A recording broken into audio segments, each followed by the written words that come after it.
Bonjour.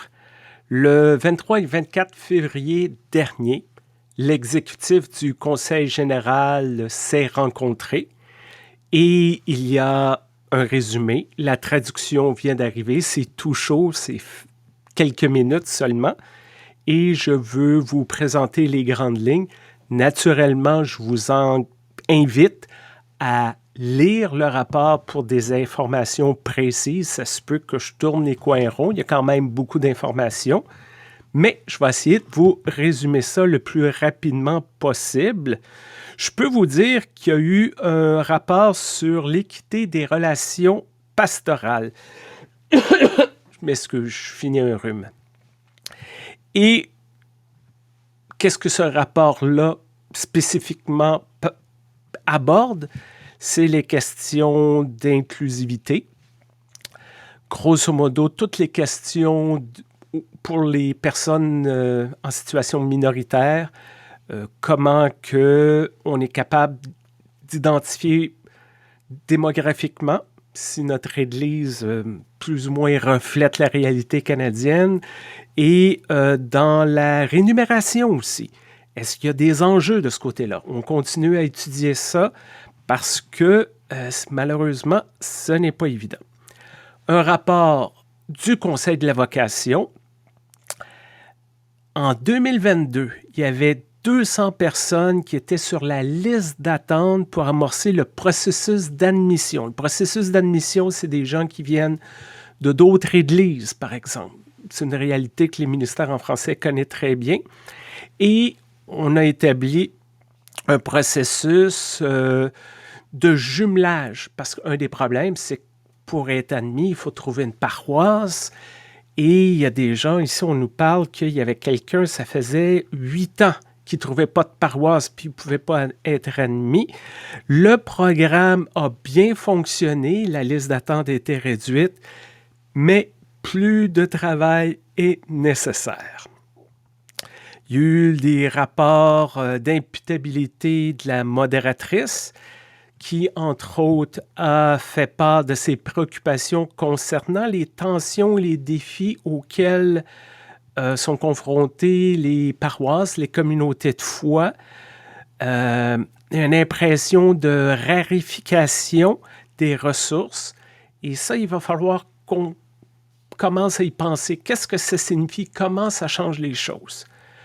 Le secrétaire général, au 23-24 février, là, on est au moment où j'enregistre ça, le 4 mars, mais à ce moment-là, au sujet du renvoi numéro 1 de la création d'une entité autonome pour les Autochtones, seulement 45% des charges pastorales avaient envoyé leur réponse.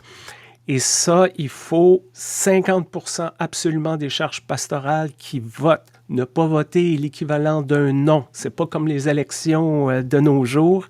Il faut qu'il y ait 50% des charges pastorales qui votent oui.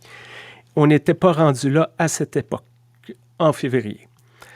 Le centenaire, ben oui, on va célébrer le centenaire en 2025. Plus précisément, les activités vont commencer le 9 juin 2024 cette année avec un culte à Metropolitan United Church. Et ce sera retransmis, là, ce culte-là. Donc, ça va être 1 an de célébration. Et aussi, les bureaux de l'Église nationale vont déménager au 300 rue Bloor. Il y a un contrat qui a dû être signé entre le moment de la réunion et le moment que j'enregistre. Ce que j'ai entendu, le déménagement devrait se faire en 2026 et 2027. On a le temps de venir voir, mais ça avance. Quoi d'autre? La Fondation de l'Église unie du Canada, une des choses que j'ai trouvées intéressantes depuis 2026. Entre 2026 et aujourd'hui, 2024, les total des subventions, tout dons confondus, a été multiplié par 21. C'est quand même spectaculaire. Je sais, il y a l'inflation et tout ça, mais multiplié par 21, c'est quand même merveilleux. Je parlais du centenaire il y a quelques instants. Il y a eu une étude. il devrait y avoir une grande campagne de levée de fonds pour le centenaire et les personnes, les organismes vont être invités à donner et cet argent-là, ce n'est pas encore précis, mais ça devrait aider et les communautés locales et l'Église dans son ensemble.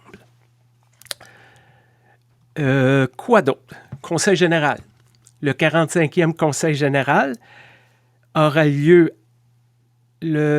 en août 2025. Les dates ne sont pas encore, mais ça c'est sûr, août 2025 à Calgary, Alberta.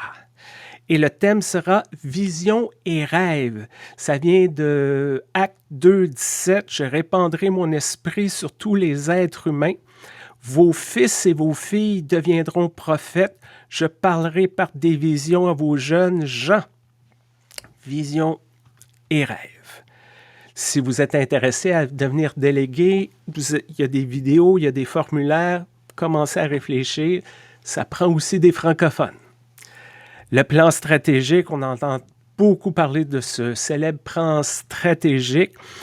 On est encore dans le processus de développer ça, d'appliquer ça.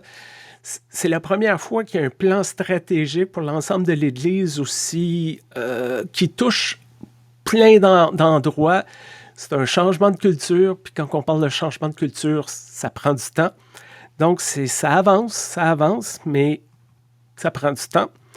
Dernière chose, il y a eu un rapport sur mission et service, le célèbre MNS, et les dons pour 2023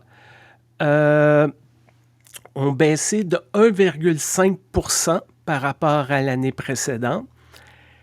Ce qui est considéré comme une bonne nouvelle, c'est que les autres organismes de bienfaisance, les organismes de charité, ont connu des baisses plus importantes.